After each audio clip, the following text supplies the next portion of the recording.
आसंता 17 तारीख को प्रतिवाद दिवस रूपे पालन करी सारा भारतर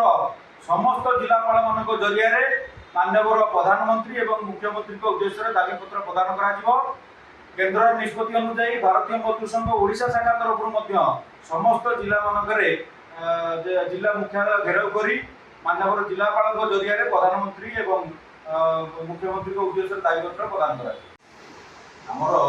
विभिन्न दाबी रही दाबी मानक मध्य प्रमुख दाबी रहा आमर ईपीएस 95 रे जो सर्वनिम्न आमर पेंशन मिलुଛି 1000 टंका ताकू वृद्धि करी 7500 करा जाऊ आमर ईएसआईसी ईपीएफ एवं बोनस रो जो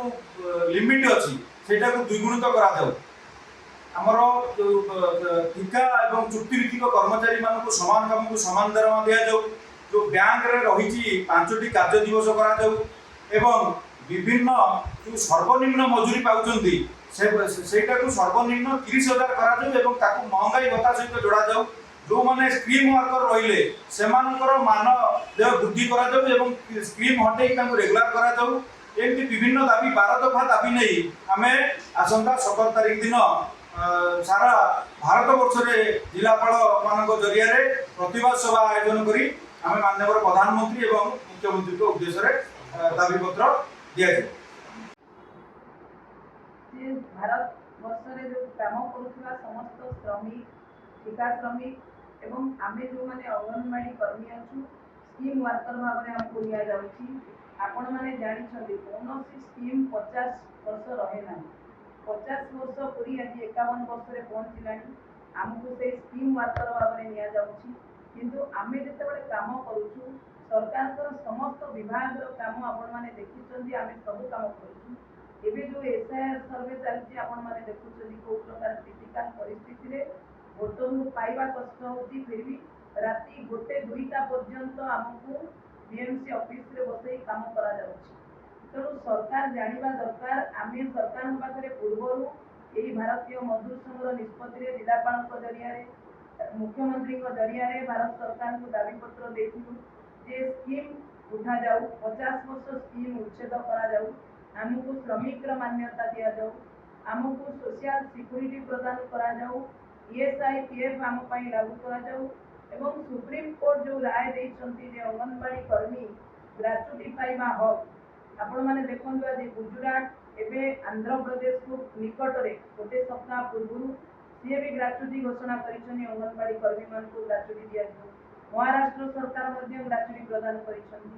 तेणु आज ए सामाजिक सम्मेलन में आमे आपण मानक जरिया रे भारत सरकार को सूचना दबा को चाहूछु जे आमे जो प्रकार काम करूछु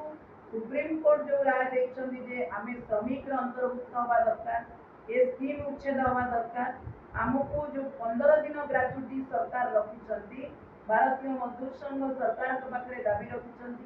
सेटा 30 दिन को काम करा जाई ग्रेच्युटी दिया जाऊ एवं हमको स्कीम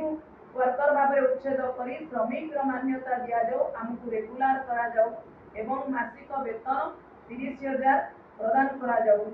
आपण को माध्यम रे हमें भारत सरकार को जणाई दबा को चाहूछु जदि ए दाबी गुडी को सरकार खूब शीघ्र ऊपर कोनोसी पदक्षेप न नियंती ताले आगामी दिन रे हमें योजना करिछु राज्य स्तर रे एवं केंद्र स्तर रे खूब बड़ धरणर आंदोलन करबा को हमें पछेइबु नै सेति पई जा परिस्थिति हो उभय राज्य और केंद्र सरकार दायी रही मो अमरेश महापात्र खोर्धा जिला संपादक भारतीय मजदूर संघ आमर ये जो 17 अगस्त 2026 रे केंद्रीय कार्य समितिर निष्पत्ति अनुसार भारतीय मजदूर संघ जो प्रतिवाद दिवस पालन करबा जाउची ए प्रतिवाद दिवस रे गोटे दाबी रही जोटा आमर सरकार श्रम कोड लागू करचंती से श्रम कोड रे जो श्रमिक विरोधी नीति सब रही से नीति सबको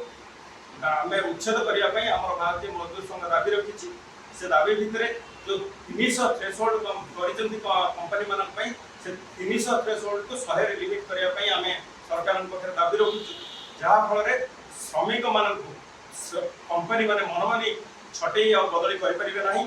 से सरकार दृष्टि देवाई आम दाबी रही छड़ा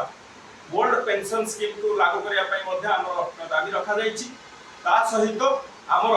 जो अन्य ओडिशार जिला राज्य भित्तिक जो दाबीपत्र रही से दाबीपत्र मुख्यमंत्री को दिया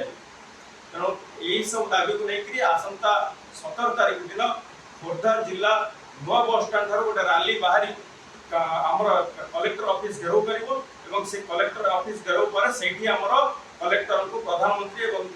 मुख्यमंत्री को उद्देश्य स्मारक पत्र प्रदान करा ये राज्य स्तरीय हम एटा सारा देशव्यापी होची सारा देशर प्रत्येक राज्यर प्रत्येक जिल्ला रे जिल्लापाल माध्यम दाबी पत्र प्रदान करा थैंक यू।